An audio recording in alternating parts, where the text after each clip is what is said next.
Hello guys, मेरा नया video लेकर मैं आपके लिए फिर से आई हूँ और आज मेरा वीडियो 10th क्लास के ठीक है स्टूडेंट्स आपके केमिस्ट्री के chapter 5 periodic classification of element से है। मैंने प्रीवियस वीडियो में आपसे डिस्कस किया था present basis of the classification of ठीक है एलिमेंट क्या, यानी जो हम मॉडर्न पीरियोडिक टेबल पढ़ रहे हैं उसका जो मेन बेस था वो क्या था स्टूडेंट। तो हमने बताया था कि सर हेनरी मोज़ले ने हमें बताया था कि जो एटॉमिक नंबर होता है एलिमेंट्स का is much better basis for the classification ठीक है ऑफ एलिमेंट्स, और ये भी बताया था कि जो हमारे एटॉमिक नंबर होते हैं वो बेटर फंडामेंटल प्रॉपर्टीज़ हैं किससे, एटॉमिक मासेस से। तो यहीं से हमारे ग्रेट साइंटिस्ट हुए हैं सर नील्स बोर्स ठीक है। नील्स बोर ने क्या किया था स्टूडेंट कि हमें यहीं से एक ये एटॉमिक नंबर वाला जो पॉइंट हमें हेनरी मोज़ले ने दिया था उसको लिया और हमारे लिए एक मॉडर्न पीरियोडिक टेबल को प्रिपेयर किया। ओके, मॉडर्न पीरियोडिक लॉ बना राइट। आज हम जो वीडियो लाए हैं वो आपके लिए मॉडर्न पीरियोडिक लॉ का लेकर आए हैं। सो टारगेट सेट स्टार्ट करते हैं अपना टॉपिक जो कि क्या है, मॉडर्न पीरियोडिक लॉ ठीक है। तो पहले इसी को डिस्कस करते हैं, है क्या ये देखो कि all the physical and chemical properties of element ठीक है is a periodic function of atomic number. हो गया सारा चेंज, जबकि मैंडीफ ने क्या कहा था, पीरियोडिक फंक्शन किसको बताया था, एटॉमिक मासेस को बताया था। बट यहाँ पर क्या कर दिया गया कि इनके जो पीरियोडिक फंक्शन है उनको बोला गया एटॉमिक नंबर। यानी अगर हम एलिमेंट्स को इंक्रीजिंग एटॉमिक नंबर्स के ऑर्डर में अरेंज करते हैं देन सिमिलर केमिकल प्रॉपर्टीज वाले जो एलिमेंट्स होते हैं स्टूडेंट्स वो will occurs after regular interval ठीक है। यानी सिमिलर प्रॉपर्टीज वाले जो एलिमेंट होते हैं, या मैं बोलूं कि प्रॉपर्टी जो एलिमेंट्स होते हैं वो अपनी केमिकल प्रॉपर्टीज को एक फिक्स इंटरवल के बाद में रिपीट करते हैं ठीक है। इंक्रीजिंग एटॉमिक नंबर की फॉर्म में अगर हम एलिमेंट्स को अरेंज करें तो एक फिक्स इंटरवल के बाद में सिमिलर केमिकल प्रॉपर्टीज क्या होती है, एलिमेंट्स की रिपीट होती हैं ठीक है। तो दैट्स वाई यहाँ पर बोला गया है कि जो पीरियोडिक फंक्शन है उसको क्या बोला गया है, एटॉमिक नंबर। यानी periodic function of an element क्या है, वो आपके हैं एज अ पीरियोडिक फंक्शन क्या, आपका एटॉमिक नंबर ठीक है। ओके, अब इसके अलावा ये जो हमने लिखा है ये आप ये फर्दर डेफिनेशन भी यानी मॉडर्न पीरियोडिक लॉ को ऐसे भी डिफाइन कर सकते हो, the properties of elements are a periodic function of their atomic numbers. दोनों में से आप जो भी आप लिखना चाहो आप ये भी और ये भी दोनों कर सकते हो। बात वही है कि यहाँ पर जो प्रॉपर्टीज ऑफ एलिमेंट बताई गई है वो उनके पीरियोडिक फंक्शन बताया गया है कि वो क्या होते हैं, उनके एटॉमिक नंबर होते हैं ठीक है। अब यहाँ से देखो कि इंक्रीजिंग एटॉमिक नंबर्स में रखने हैं तो इट मीन्स वहाँ पर atomic number we can also say the number of electron it means you can also say कि कहीं ना कहीं number of electron electronic configuration से भी रिलेट है डेफिनेटली, क्योंकि इलेक्ट्रॉन्स को k-1 में डिस्ट्रीब्यूट करना that is called the electronic configuration okay. तो वी कैन ऑल्सो से देखो when elements are arranged according to increasing atomic number there is a periodicity in the electronic configurations of the element। क्यों भाई, कि अगर हम element को increasing atomic number में रखते हैं तो एक फिक्स इंटरवल के बाद उनके इलेक्ट्रॉनिक कॉन्फ़िगरेशन भी रिपीट होते हैं। हम अभी करके दिखाएंगे आपको ये कि हम ऐसा क्यों बोल रहे हैं ठीक है। यानी फिक्स इंटरवल के बाद में जिस तरीके से सिमिलर केमिकल प्रॉपर्टीज रिपीट हो रही हैं उसी तरीके से वहाँ पर आपका जो इलेक्ट्रॉनिक कॉन्फ़िगरेशन होता है वो भी रिपीट होता है। यानी आपके इलेक्ट्रॉनिक कॉन्फ़िगरेशन में भी क्या होती है, जिस तरीके से आपकी पीरियोडिसिटी होती है केमिकल प्रॉपर्टीज़ की, यहाँ पर भी इसी तरीके से जो प्रॉपर्टीज़ इलेक्ट्रॉनिक कॉन्फ़िगरेशन होता है उसमें भी पीरियोडिसिटी शो होती है ठीक है।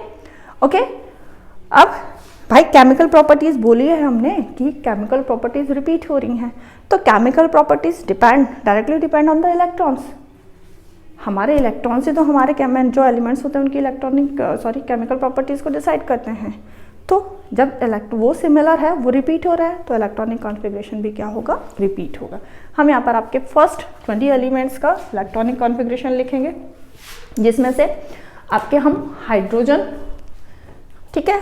फर्स्ट यहाँ पर हम 20 एलिमेंट्स लेकर आएंगे, जिसमें से हम आपके हाइड्रोजन और हीलियम को नहीं लेंगे, क्योंकि अभी जब हम आगे चलेंगे तो आपको बताएंगे कि हाइड्रोजन को हमारी जो पीरियोडिक टेबल है उसको एक स्पेशल जगह दी गई है, टॉप पे जगह दी गई है, और जो हमारा हीलियम है कहने को उसका एटॉमिक नंबर 2 है, सेकंड नंबर पे आना चाहिए, बट हम क्या होता है हीलियम हमारी क्या है एक स्पेशल कैटेगरी में आती है, जिनको हम इनर्ट गैसेस कहते हैं। आगे हमारी क्लासेस जब चलेंगे स्टूडेंट उसमें हम बताएंगे, तो वहाँ तक ज़्यादा क्लियर होगा। तो अब हम यहाँ पर आपका जो लिखेंगे वो लिथियम से लिखेंगे, ठीक है। Here is the first one lithium, after then here is the beryllium, beryllium के बाद में आपका बोरोन, बोरोन के बाद में आपका कार्बन, कार्बन के बाद में नाइट्रोजन, नाइट्रोजन के बाद में oxygen and then fluorine and last one is your neon, ठीक है। नियॉन के बाद में आपका क्या आता है फिर से यहाँ पर sodium, here is your magnesium, here is your aluminium, then silicon, then phosphorus, then sulphur, then chlorine and last one is your argon and here is फिर से आपका पोटेशियम एंड कैल्शियम। ये आपके स्टार्टिंग जो 20 एलिमेंट्स है, और हम अभी सिर्फ इन्हीं को इसीलिए ले रहे हैं बिकॉज अभी आपके सिलेबस में इतना ही है, बाकी फर्दर जितने भी एलिमेंट है वो हाई क्लासेस में हम उनकी स्टडी करेंगे। अब हम इनका इलेक्ट्रॉनिक कॉन्फ़िगरेशन लिखते हैं, क्यों बोला देखो हमने, हम यहाँ शो करेंगे कि एक फिक्स इंटरवल के बाद में इलेक्ट्रॉनिक कॉन्फ़िगरेशन भी क्या हो रहा है रिपीट हो रहा है।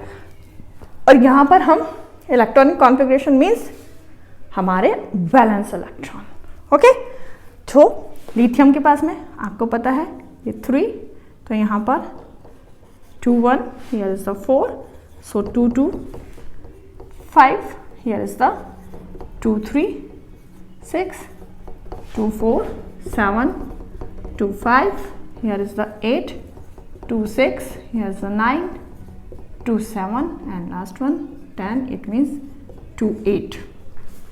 Next पर sodium 11, so 2 8 1, magnesium 12 2 8 2, aluminium 13 2 8 3, silicon 14 2 8 4, phosphorus 15 2 8 5, sulfur 16 is 2 8 6, chlorine 17 2 8 7, here is 18 2 8 8, once again 19 2 8 8 1, calcium 20, so 2 8 8 2। और यहाँ हम बात करेंगे ओनली रिपीटिशन इन वैलेंस इलेक्ट्रॉन, ठीक है। तो अब देखो यहाँ पर वैलेंस इलेक्ट्रॉन 1, यहाँ पर 2, here is the 3, here is the 4 and 5 and 6 and 7 and 8 and अब रिपीट क्या हुआ है सोडियम में, वंस अगेन वैलेंस इलेक्ट्रॉन 1, यानी एक इंटरवल के बाद में यहाँ पर 1 था वैलेंस इलेक्ट्रॉन, एक फिक्स इंटरवल आया, उसके बाद में फिर से वैलेंस इलेक्ट्रॉन कितना आ गया 1, सेम हियर, यहाँ से स्टार्ट करते हैं 2, हियर इज 3, हियर इज 4 5 6 7 8, ठीक है। 1 फिर एक फिक्स इंटरवल के बाद में फिर से रिपीट हुआ 1 valence electron and 2 valence electron. तो आप देख रहे हो इलेक्ट्रॉनिक कॉन्फ़िगरेशन में एक फिक्स इंटरवल के बाद में रिपीटिशन हो रहा है, राइट। तो इट मीन्स एक जब ये हमारा वैलेंस इलेक्ट्रॉन इनमें सिमिलर है तो डेफिनेटली इनकी केमिकल प्रॉपर्टीज क्या होंगी, सिमिलर होंगी, ओके। तो यहाँ यही चीज़ इसमें आपको बताया गया था कि एक फिक्स इंटरवल के बाद में सिमिलर केमिकल प्रॉपर्टीज के जो एलिमेंट्स होते हैं या एलिमेंट्स अपनी केमिकल प्रॉपर्टीज को रिपीट करते हैं, और एक फिक्स इंटरवल के बाद में इलेक्ट्रॉनिक कॉन्फ़िगरेशन में भी क्या होता है, रिपीटिशन होता है, रिपीट होता है इलेक्ट्रॉनिक कॉन्फ़िगरेशन। और ये हमने आपको शो कर दिया है भाई, लिथियम के बाद में रिपीट हुआ सोडियम में, सोडियम के बाद रिपीट हो गया पोटेशियम में, ऐसे यहाँ पर बेरिलियम में था, बेरिलियम वैलेंस इलेक्ट्रॉन 2 थे, फिर मैग्नीशियम में 2 आ गए, आफ्टर दैट कैल्शियम में 2 आ गए। तो यहाँ एक तरीके से क्या हो रहा है स्टूडेंट, रिपीट हो रहे हैं आपके इलेक्ट्रॉनिक कॉन्फ़िगरेशन भी एलिमेंट्स के एक फिक्स इंटरवल के बाद में। ओके तो ये था हमारा मॉडर्न पीरियोडिक लॉ। क्या था कि all physical and chemical properties of an element is a periodic function of atomic number, कि अगर हम एलिमेंट्स को उनके इंक्रीजिंग एटॉमिक नंबर की फॉर्म में अरेंज करते हैं then after a fix interval elements अपनी केमिकल प्रॉपर्टीज को रिपीट करते हैं, या मैं बोलूँ कि सिमिलर प्रॉपर्टीज वाले जो एलिमेंट्स होते हैं वो अकर होते हैं आफ्टर अ फिक्स इंटरवल। ठीक है, तो ये था हमारा मॉडर्न पीरियोडिक लॉ। अब हम अपनी लॉन्ग फॉर्म लेकर आएंगे आपकी पीरियोडिक टेबल की। ओके, तब तक के लिए stay healthy and stay at home.